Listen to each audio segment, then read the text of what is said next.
এই কীর্তন গান চৈতন্য মহাপ্রভু সৃষ্টি করলেন।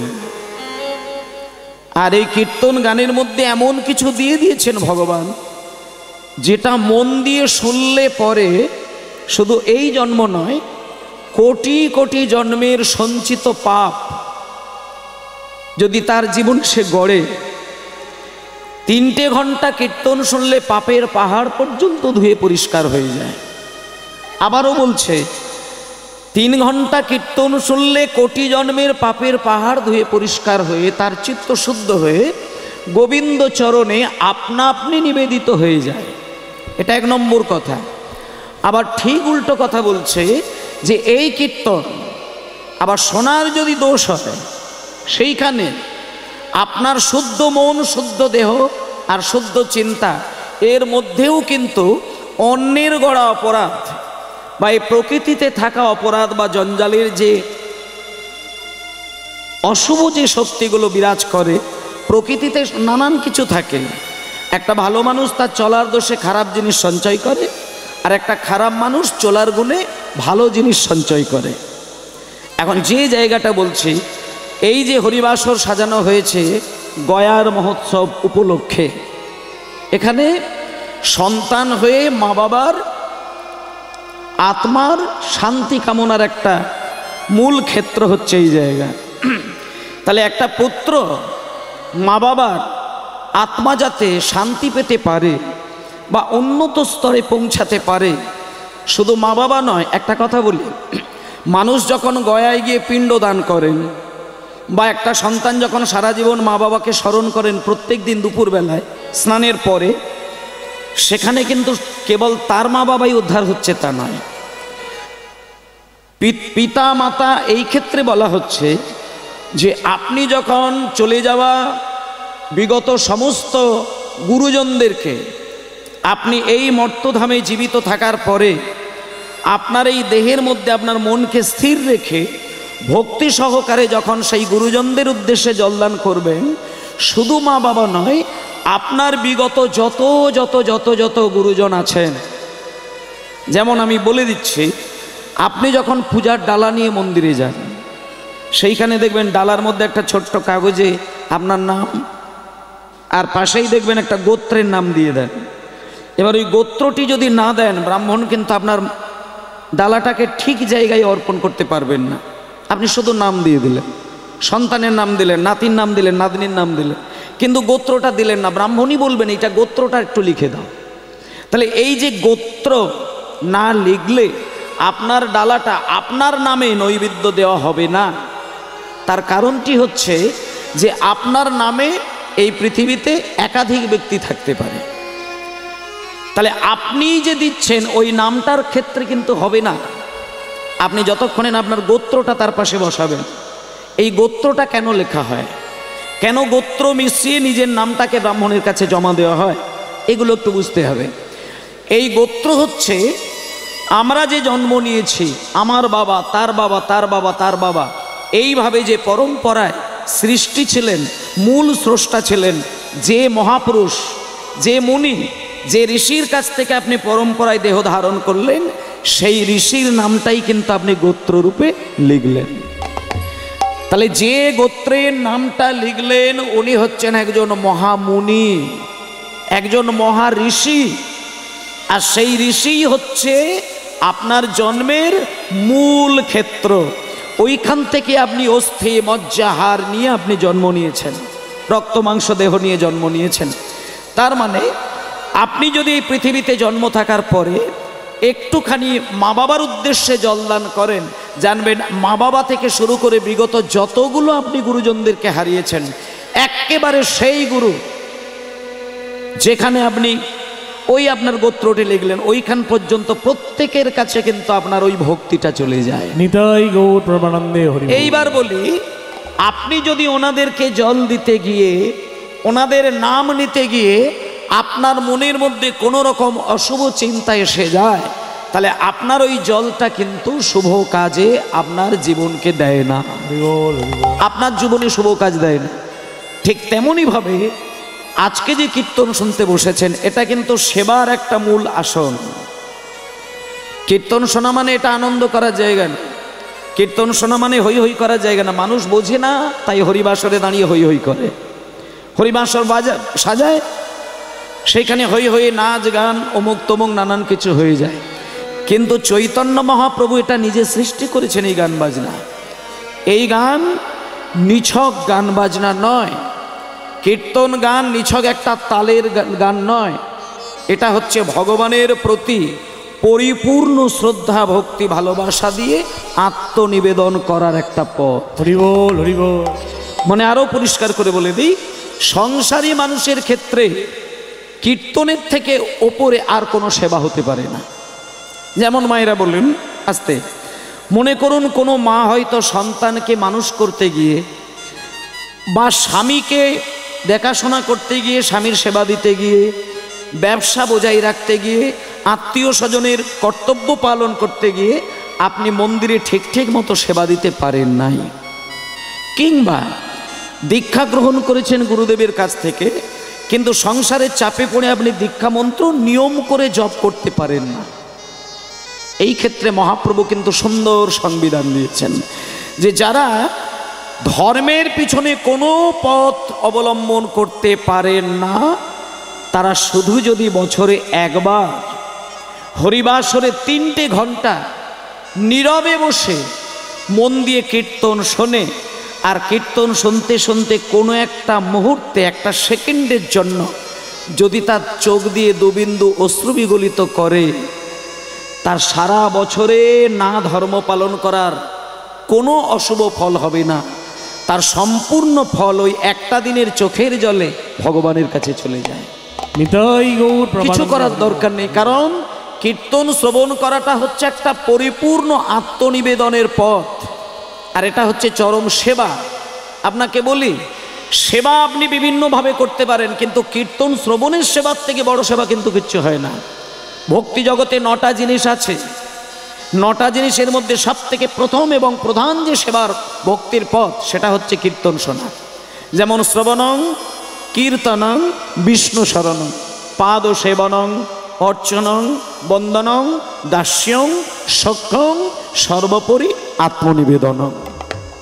তাহলে এইবার আপনারা যে কীর্তনটা শুনতে বসেছেন, এটা কিন্তু ভক্তি জগতের সবার প্রথম স্টেপ। এখানে যদি কারোর ভুল হয়ে যায়, মাঝখানে আপনি যতই হাই হাই করেন না কেন, আপনি জীবনে শান্তি খুঁজে পাবেন না। শ্রবণ যার ঠিক থাকে, বাকি সমস্ত জায়গা তার ঠিক থাকে। আর কীর্তন গানে বসা মানে শ্রবণটাকে পরিষ্কার রাখার দরকার। সেজন্য আমি অনুরোধ করছি সবাইকে, প্রথমে চৈতালিদি গান বাজনা করলেন, আপনারা মন দিয়ে শ্রবণ করলেন, তারপরে আমি একটা যে কোনো বিষয়ের ওপরে গান বাজনা করব, আপনারা শুনবেন, তারপরে রাস হবে, রাসে আপনারা শুনবেন না নাচবেন, কোনটা করবেন? রাস শোনে না নাচে বেশি?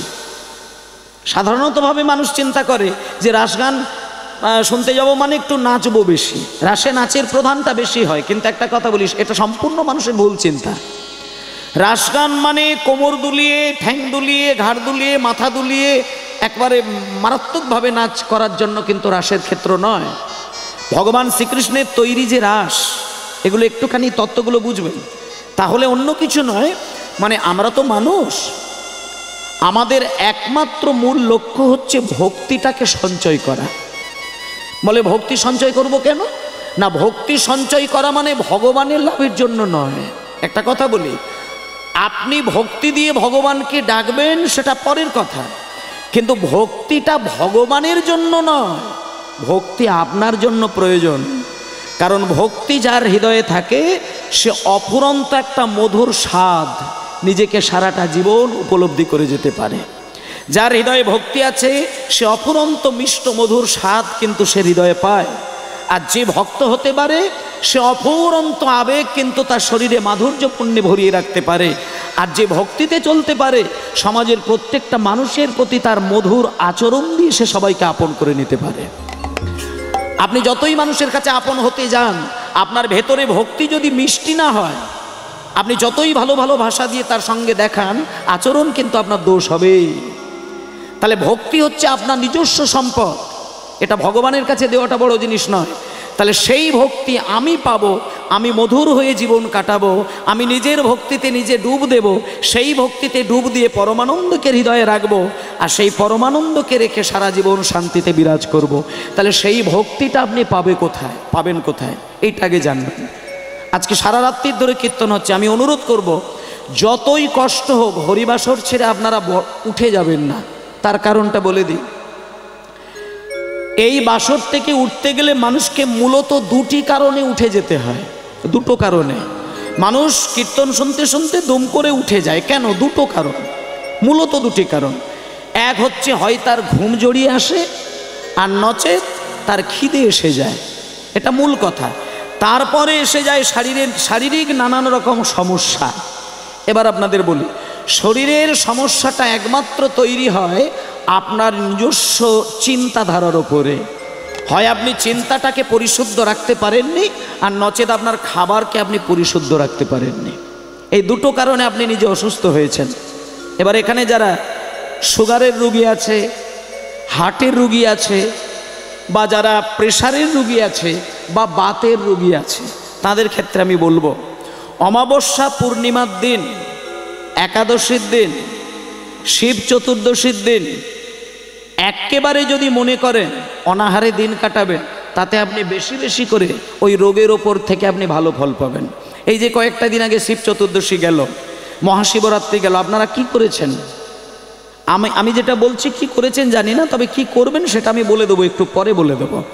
মানে একটা মানুষ কি করে সে আদর্শ মানুষ তৈরি হতে পারে, তার কৌশল মানুষ যদি জানতে পারত, তাহলে নিজেই নিজে মহাপুরুষ হয়ে যেতে পারত।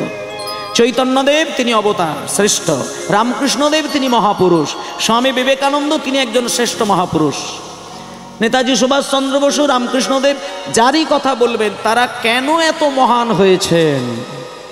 তারা কি আলাদা করে কিছু প্রকৃতিতে জন্ম নেবার পরে কি তৈরি করেছে? তৈরি করেননি।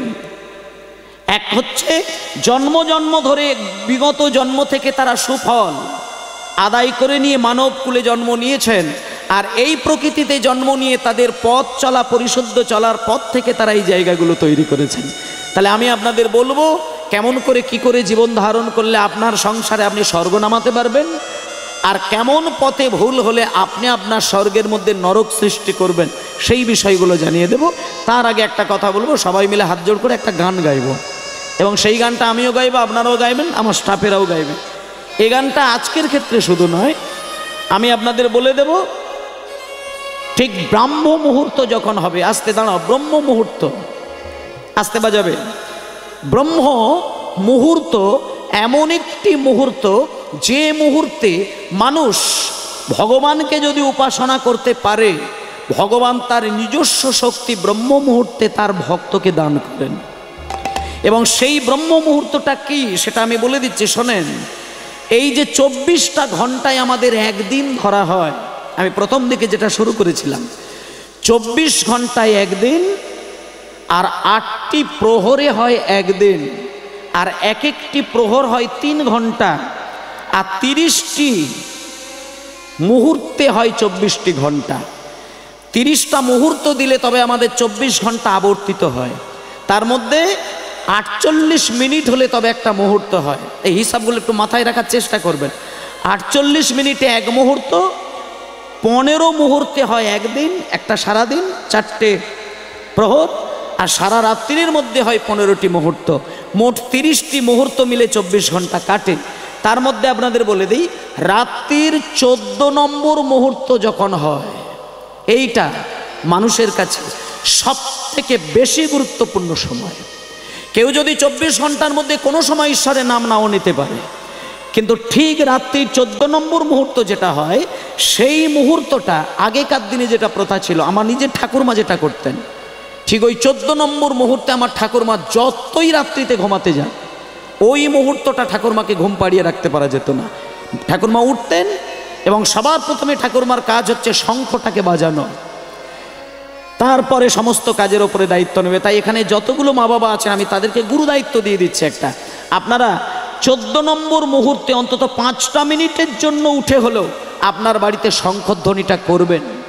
এটা আমি অবশ্য কর্তব্য দায়িত্ব দিয়ে যাচ্ছি। তাহলে এইবার বলে দিই 14 নম্বর মুহূর্তের টাইমটা, অনেকে এইটা খেয়াল করতে পারবেন, আমি বলে দিই।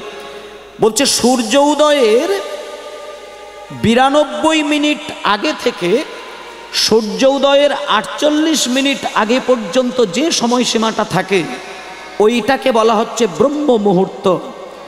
আরও ভালো করে বুঝিয়ে দিলে বুঝতে পারবেন, ভোর 3:20 থেকে ভোর 3:40 পর্যন্ত এই টাইমটুকু আপনারা একটু জেগে কাটানোর চেষ্টা করবেন, কারণ ওই সময়ের মধ্যেই কিন্তু ভগবান প্রচণ্ড উদার হয়ে যায়, ভগবান তখন অতি শান্ত হয়ে যায়, ভগবান তখন কল্পতরুর রূপ ধারণ করেন। ওই মুহূর্তে ভক্ত যদি একবার কেউ তার নাম স্মরণ করে, পাগলের মতন তার দেওয়া শক্তি ভক্তের হৃদয়ে দান করে। নিতাই গৌর প্রমানন্দে হরি বল। এগুলো শুধু মেনে চলবেন, যুক্তি দিয়ে বিচার করলে হবে না। তাহলে আপনাদের আমি কি বললাম, দাঁড়ান, প্রত্যেক দিন ভোরবেলা ভোর 3:20 থেকে 3:40 ওটাকে বলছে ব্রাহ্ম মুহূর্ত বা ব্রহ্ম মুহূর্ত বা সত্য মুহূর্ত। পরম ব্রহ্মকে নিজের হৃদয়ে সঞ্চয় করা, হৃদয়ে ধারণ করা, সত্যকে উপলব্ধি করার বিশেষ মুহূর্ত হচ্ছে ব্রহ্ম মুহূর্ত। এবার ম্যাক্সিমাম মানুষ ওই টাইমে কিন্তু ঘুমিয়ে কাটায়, আর ওই টাইমে ঘুমিয়ে যারা কাটায় তাদের মধ্যেই কিন্তু শারীরিক সমস্যাগুলো বেশি বেশি করে নিজেকে শারীরিক আর মানসিক যন্ত্রণায় ব্যতিব্যস্ত করে।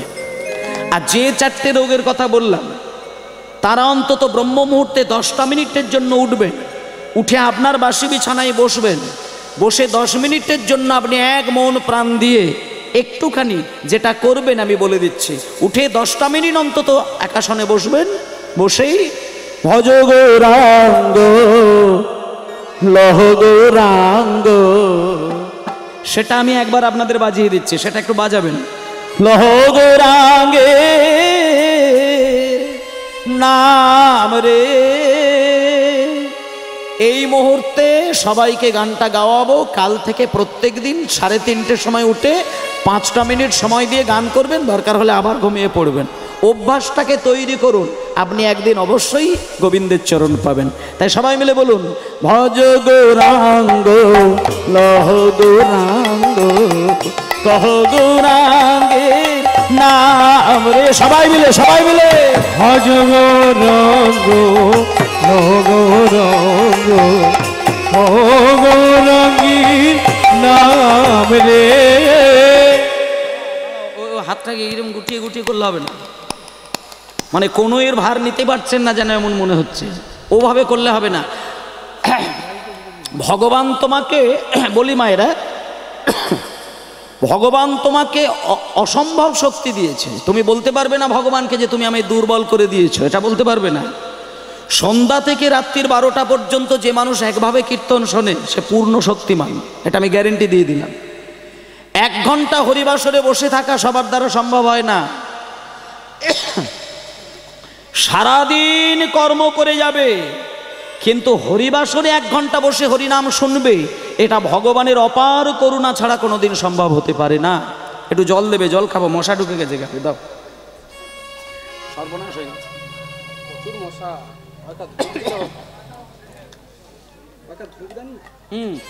মশার ধূপ দেন না কয়েকটা।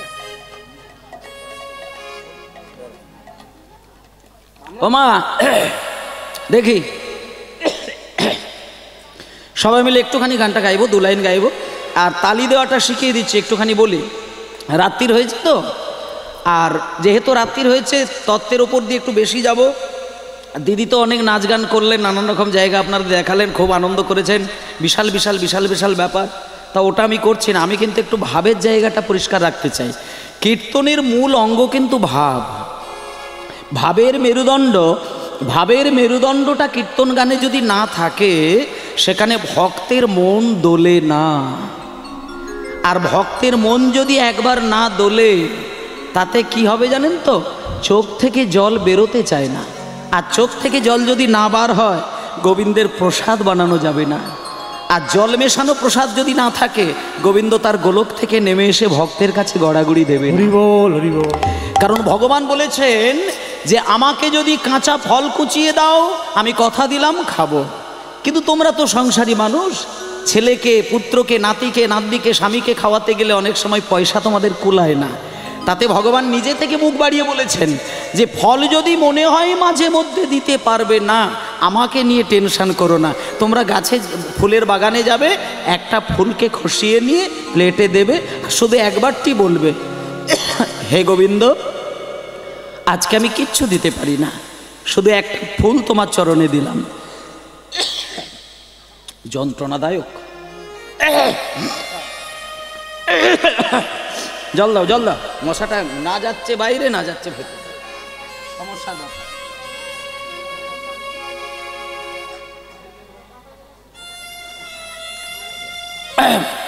মশাকালে ডুবলে কথাই বলা যায় না, তবু তো আপনারা আছেন বলে আমি বলছি। এ বাবা,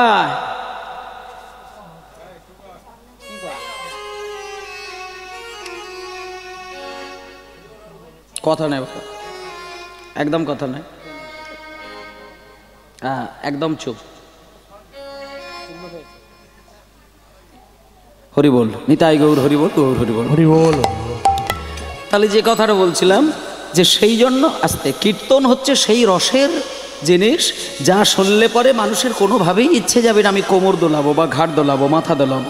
কীর্তনে আত্মা দুলবে, মন দুলবে, প্রাণ দুলবে, আর প্রকাশ হবে দু চোখ দিয়ে বিন্দু বিন্দু ধারা গড়াবে।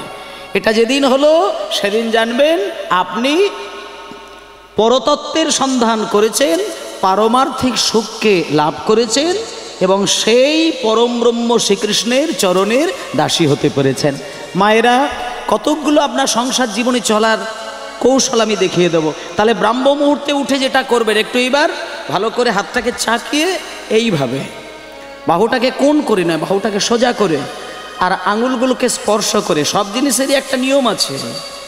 আপনি যদি বলা ভুল করেন আর আপনার হাতের কৌশলটা ভুল করেন, সেটা কিন্তু মাঙ্গলিক দিক থেকে কিন্তু ঠিক হবে না। একই শব্দ একই অঙ্গ থেকে বার হবে, কিন্তু আপনার ওই অঙ্গভঙ্গির দোষে কিন্তু শব্দটা অশুভ হয়ে যাবে। আপনি যখন হাতে তালিটা আঙুল ছড়িয়ে দেবেন, সে শব্দে কোনোদিন গোবিন্দ সেবা হবে না। আর আপনি যখন হাতটাকে এইভাবে সরিয়ে এইভাবে দেবেন, সেটাও মাঙ্গলিক শব্দের মধ্যে পড়বে না। কিন্তু আপনাকে হাত এইভাবে স্পর্শ করে শব্দটাকে হালকা করে দিতে হবে। তাতে যদি মনে হয় যে শব্দ হচ্ছে না, কিছু যায় আসে না, শুধু এইভাবে হাতে তালি দিয়ে নাম করলেই গোবিন্দ সেবায় লাগবেন। তাই সবাই মিলে বলুন, ভজ গৌরাঙ্গ। এইভাবে এইভাবে একদম ঠিক। এইটা দেখুন, আপনি বুঝতে পারবেন যে আপনি গোবিন্দের জন্য এটা করছেন। বাবা, ভজ গৌরাঙ্গ, লহ গৌরাঙ্গ, কহ গৌরাঙ্গের নাম রে। হরি হরি গৌরাঙ্গ, লহ গৌরাঙ্গ, কহ গৌরাঙ্গের নাম রে। ভজ গৌরাঙ্গ, লহ গৌরাঙ্গ, কহ গৌরাঙ্গের নাম রে। বলুন, যে জনা গৌরাঙ্গ ভজে, সে হয় আমার প্রাণ রে। যে জন গৌরাঙ্গ ভজে, সে হয় আমার প্রাণ রে। আর যে জনা গৌরাঙ্গ ভজে, সে হয় আমার প্রাণ রে।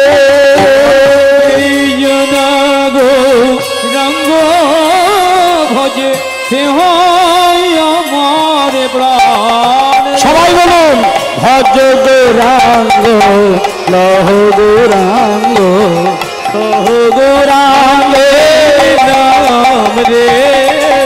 ভজ গৌরাঙ্গ, লহ গৌরাঙ্গ, কহ গৌরাঙ্গের নাম রে।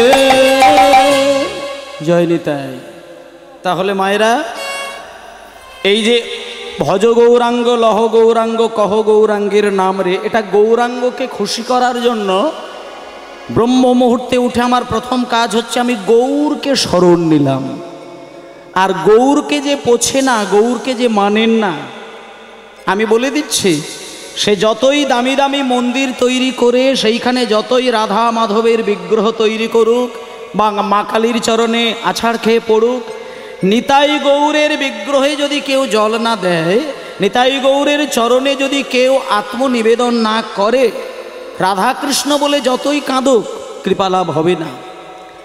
কারণ নিতাই গৌর হচ্ছে আমাদের কলিযুগের ভগবান, বাঙালিদের জন্য শ্রেষ্ঠ ভগবান। তিনি যেটা করেছেন কোনো কালে কোনো যুগে কোনো দাদা নেতা রাজা গজা তো পারেই না, আর ভগবানও পর্যন্ত পারেন না। যেমন সত্যযুগে শঙ্খ চক্র গদা পদ্মধারী নারায়ণ ছিলেন, আস্তে, শঙ্খ চক্র গদা পদ্ম এই চারটে জিনিস ধরেছিলেন নারায়ণ। আর ত্রেতা যুগে ছিলেন রামচন্দ্র, দাপরে ছিলেন কৃষ্ণচন্দ্র।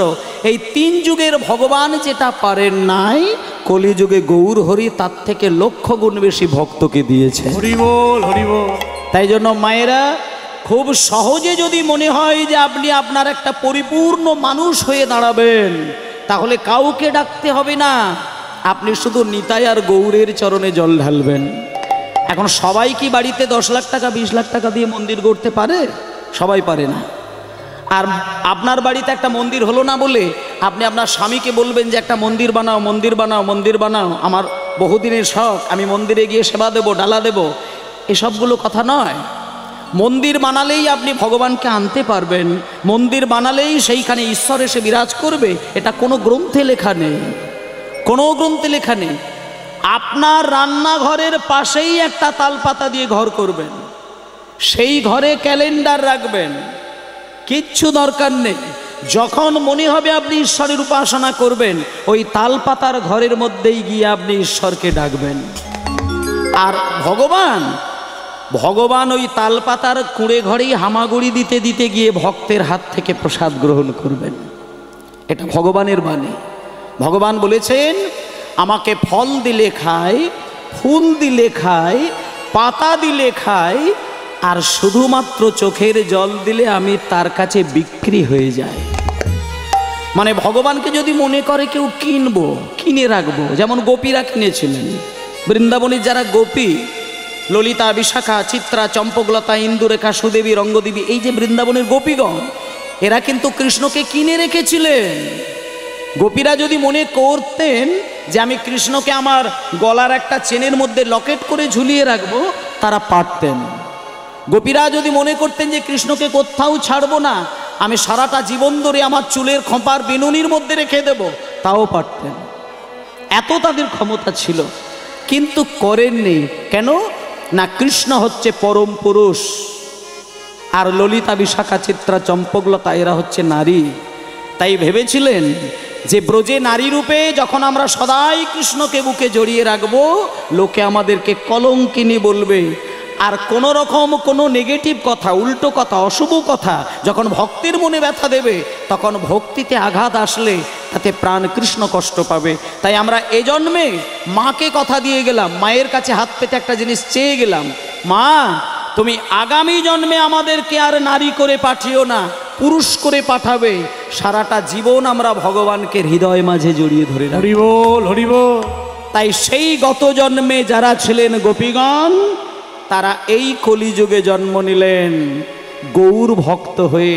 তারা সবাই পুরুষ, আর সেই পুরুষ হয়ে যদি মনে করলেই গৌর হরিকে বুকে জড়িয়ে ধরে, তাতে ভক্ত কোনো দোষ দিতে পারে না। তাই সেইখানে ললিতা সখী এইখানে হয়েছে রামানন্দ রায়, আর বৃন্দাবনের বিশাখা সখী, ললিতা সখী হচ্ছে স্বরূপ দামোদর, আর বিশাখা সখী হচ্ছে রামানন্দ রায়।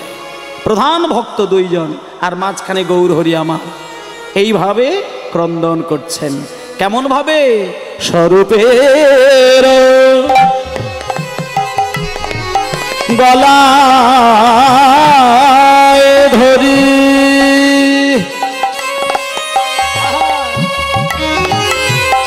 গোরার দুনয়নে বহে বারি,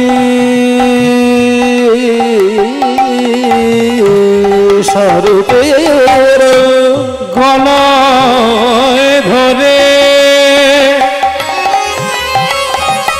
নিতাই গৌর হরি হরি এবারে স্বরূপের। দাঁড়াও দাঁড়াও মায়েরা, পুরী ধামে কারা গিয়েছেন? পুরীর মন্দির কারা গিয়েছেন কারা যাননি? পুরীধাম, পুরীধামে যদি যান, এবার যদি কোনো দিন যান, একটা কথা বলি, পুরীধামে গেলে না ওই সমুদ্রে স্নান করবেন, ভালো কথা। তারপরে জগন্নাথ মন্দির যাবেন, জগন্নাথ দর্শন করবেন, প্রসাদ পাবেন, সব ঠিক আছে। কিন্তু একটা কথা বলে দিই, পুরীধামে গেলে বাঙালির ক্ষেত্রে যেটা সবথেকে বেশি প্রয়োজন সেটা বলে দিচ্ছি, পুরীর মন্দিরে যাবার কিছুটা আগে দেখবেন সমুদ্র আর পুরীর মন্দির এর মাঝখানে যে রাস্তা, দুদিকে দোকানে পরিপূর্ণ, ঠিক ওই দোকানধার ধরে রাস্তা দিয়ে যেতে যেতে যেতে যেতে হঠাৎ দেখতে পারবেন ডান দিকে লেখা রয়েছে চৈতন্য মহাপ্রভুর গম্ভীরা ধাম। এবং আমি আপনাদের বলবো, পুরীতে গিয়ে খাজা, গজা, নিমকি, হ্যান ত্যান ফল্লাতুস্ক সবই কিনবেন। পুরীতে গেলে দেখেছি মানুষ বস্তা বস্তা খাজা গজা নিয়ে ফেরে। মানে জগন্নাথের কাছে কতটা ভক্তি দেওয়া হলো জানি না, একবারে 2 ব্যাগ গজা নিয়ে বাড়িতে এসেছে। প্রত্যেক বাড়িতে 1 থালা করে গজা দান, যে পুরী গিয়েছিলাম প্রসাদ এনেছি। ওগুলো পরে, ওগুলো আগে নয়, প্রসাদ ওগুলো নয়। ভগবান কোন প্রসাদ পায়? আপনি একটা নাড়ুগোপাল পুষেছেন, মন্দিরে একটা নাড়ুগোপালকে বসিয়ে রেখেছেন, আর নাড়ুগোপালের হাতটা এইভাবে বাড়ানো থাকে বলে আপনি প্রত্যেকটা দিন একটা করে নাড়ু নিয়ে গোপালের হাতে দিয়ে দেন। আপনি ভাবলেন যে গোপালকে আমি সেবা দিয়েছি, খুব আনন্দ। গোপাল ওগুলো খায় না, গোপাল ওগুলো খায় না। জন্মাষ্টমীর দিনে আপনি দামি দামি নাড়ু তৈরি করেছেন, লুচি করেছেন, সুজি করেছেন, পরোটা করেছেন, 8 কড়াই ভেজেছেন, তা আপনার ছেলেটা যেদিন জন্ম হবে তার গালে 8 কড়াই দিয়ে দেখবেন কিভাবে চেবায়। তাহলে আপনি জন্মাষ্টমীর দিনে কৃষ্ণের জন্মের শুভক্ষণে আপনি কৃষ্ণের বুকে লুচি দিয়ে দেবেন, কড়াই দিয়ে দেবেন, ও তো দম বন্ধ হয়ে মারা যাবে। তা আপনি 8 কড়াই ভাজেন কি করে? তা বলুন কি? এগুলো নিছক নিজেদের মুখে ওই মানে আমি খাবো, আমি মাখবো, এই চিন্তা করে ভগবানকে স্থান দেওয়া, ওগুলোর দরকার নেই। আপনি যখন গোপাল সেবা দেবেন, আপনি যখন রাধারানীকে সেবা দেবেন, ওগুলোর দরকার নেই, কিচ্ছু দরকার নেই। একটা জিনিস ভগবান খেতে, পেতে, চাইতে, দেখতে খুব ভালোবাসেন। একটা জিনিস, হাতটা বাড়িয়ে থাকছে কিসের জন্য? আপনি যদি গোপালের দিকে তাকিয়ে থাকেন, একভাবে দেখবেন গোপাল আপনার দিকে তাকিয়ে রয়েছে। আপনি ঠিক নীরবে ধ্যান দিয়ে দেখবেন, আপনার বাড়িতে যদি গোপাল থাকে বা কৃষ্ণ থাকে বা রাধারানী থাকে, আপনি চোখের দিকে একভাবে তাকাবেন, কারোর কথা ভাববেন না, কোনো চিন্তা নয়, নীরবে শুধু কিছুক্ষণ কৃষ্ণের দিকে বা গোপালের দিকে তাকিয়ে থাকবেন। হঠাৎ আপনি বুঝতে পারবেন ওই গোপাল আপনার চোখের দিকে তাকিয়ে আছে। আর যখন গোপাল আপনার চোখের দিকে তাকিয়ে থাকবে, মহাপ্রভু যখন আপনার চোখের দিকে একভাবে তাকিয়ে থাকবে, আপনাকে বুঝতে হবে যে ভগবান কিন্তু ভক্তের নয়নের দিকে একভাবে নয়ন দিয়ে থাকে। কিসের জন্য? একটা আক্ষেপে কিন্তু ভগবান কাঁদেন। ভগবান নিজে কাঁদে ভক্তের একটা আচরণের জন্য। শুধু মাঝে মধ্যে ভগবান কেঁদে কেঁদে বুক ভাসায় যে ভক্ত আমাকে সারাটা জীবন সেবা দিয়ে গেল, সারা জীবন ডেকে গেল, ভক্ত আমাকে সারাটা জীবন ধরে গয়নাকাটি পরিয়ে গেল, কিন্তু কোনোদিন আমার সামনে বসে আমার নাম ধরে 1 ফোঁটা নয়নের জল আমার 2 চরণে ফেলতে পারল। হরি বল, হরি বল। আর যে ব্যক্তি ভগবানকে সেবা দিতে দিতে চোখ থেকে অশ্রু বিগলিত হতে চায় না, আমি বলে দিই সে কোনো দিন গোপালের কৃপা লাভ করতে পারে না। গৌর প্রেমানন্দে হরি বল। আর যে কাঁদতে জানে তাকে কোথাও যেতে হয় না, সে তার নিজের বেডরুমে বসে বসে গাঁত কাঁদবে, ভগবান সে নিজে আপনার বেডরুমে এসে কৃপাটাকে বাড়িয়ে দেবে। ভগবান তো দয়াময়, ভগবান স্থান কাল পাত্র সূচি অসুচি দেখতে ভুলে যায়। ভক্ত যখন বুক বাজিয়ে ব্যাকুল হয়ে কাঁদে, ভগবান জানে না যে ভক্ত কোথায় বসে কাঁদছে।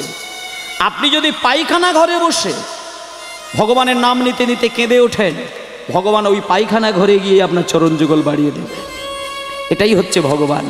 তাই জন্য একটা কথা বলি, ঈশ্বরকে যদি মনে হয় যে আপনি আপনার কাছে রেখে দেবেন, তাহলে কিচ্ছু দরকার নেই, শুধু ভগবানকে নাম নিতে গিয়ে আপনি 2 চোখ বেয়ে শুধু কেঁদে যান। হরি বল, হরি বল। এবার অনেকে হয়তো বলতে পারেন যে আমি কিন্তু সন্ধ্যাবেলায় সন্ধ্যা দিতে গিয়ে কিন্তু আমি কাঁদি। এখানে অনেক মা আছেন হয়তো কাঁদেন, কিন্তু একটা কথা বলি, আপনি যখন সন্ধ্যা প্রদীপ দিতে গিয়ে তুলসী তলায় চোখ বন্ধ করে আপনার মনের কথাগুলো ভগবানকে জানাতে গিয়ে আপনি কেঁদে ওঠেন, আপনি কান্নাকাটি করার পরক্ষণে একটু ভেবে দেখবেন তো, আপনি কি কৃষ্ণকে ভালোবেসে কাঁদলেন, আপনি কি হরিকে ভালোবেসে কাঁদলেন, নাকি আপনার সংসারের কোনো দুঃখ মনে পড়ে গিয়ে আপনি কাঁদলেন? এইটা বিচার করে দেখবেন। অনেক মানুষ আছে কাঁদে, দেখা যাবে তার স্বামী হারিয়ে গেছে, হঠাৎ করে মন্দিরে গিয়ে তার স্বামীর কথা মনে পড়েছে, হাউ হাউ করে কাঁদছে। সন্তান হারিয়ে গেছে, জমি জায়গা হারিয়ে গেছে, সোনাদানা হারিয়ে গেছে, এইসব মায়ার সংসারের হারানো কান্না যখন ভগবানের কাছে গিয়ে কেউ ব্যাকুল হয়ে কাঁদে, ভগবান তাকে আরো লক্ষ গুণ বেশি কাঁদায়। এটা মনে রাখবেন, কারণ ভগবান ওই মায়ার কান্না কোনোদিন সহ্য করতে পারে না। ভগবান শুধু একটা জিনিস চায়, প্রেমের কান্না চায়। সেই প্রেমের কান্নাটা যখন আপনার নয়নে আসবে, আপনার চোখের জলটা বরফের থেকে ঠান্ডা জল হবে। আর যখন মায়া কান্না কাঁদবেন, সেটা গরম জল হবে। আর সেই জলের কোনো একটা টেস্ট, কোনো একটা স্বাদ আপনি জিভের মধ্যে পাবেন। কিন্তু কৃষ্ণ প্রেমের কান্নায় কোনো স্বাদ থাকে না। প্রথম কথা হচ্ছে বরফের মতো ঠান্ডা জল, আর দ্বিতীয় কথা জিভে যখন জল পড়বে কোনো স্বাদ নেই। সেই হলো কৃষ্ণ প্রেমের জল। সেই কৃষ্ণ প্রেমের ধারায় কাঁদতে কাঁদতে আপনি পুরীর মন্দিরে যাবেন। পুরীর মন্দিরে যেতে যেতে সমুদ্রে স্নান করে জগন্নাথ মন্দিরে যাবার ডান দিকে যে মহাপ্রভুর গম্ভীরা ধাম, ওই গম্ভীরা ধামে একটুখানি ঢুকবেন। আর সেইখানে গিয়ে আপনাদের যেটা কাজ, হরে কৃষ্ণ হরে কৃষ্ণ কৃষ্ণ কৃষ্ণ হরে হরে হরে রাম হরে রাম রাম রাম হরে হরে হরে কৃষ্ণ কৃষ্ণ কৃষ্ণ কৃষ্ণ হরে হরে হরে রাম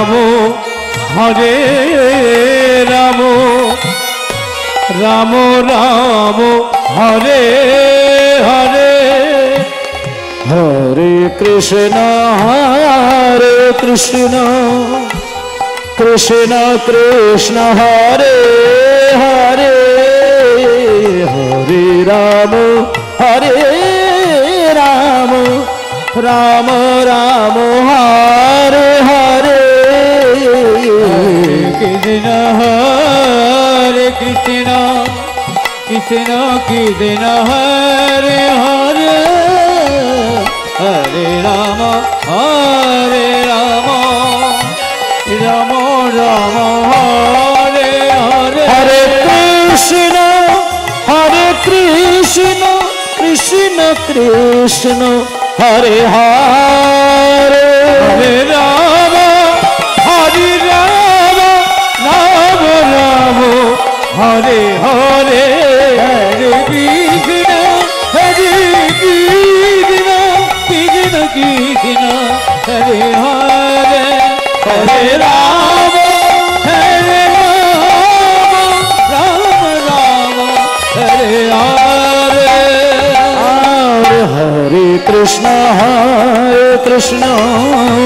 কৃষ্ণ কৃষ্ণ হরে হরে হরে রাম রাম রাম হরে হরে হরে কৃষ্ণ কৃষ্ণ কৃষ্ণ কৃষ্ণ হরে হরে হরে হরে রাম রাম রাম হরে হরে নিতাই গৌর হরি বল হরি বল হরি বল।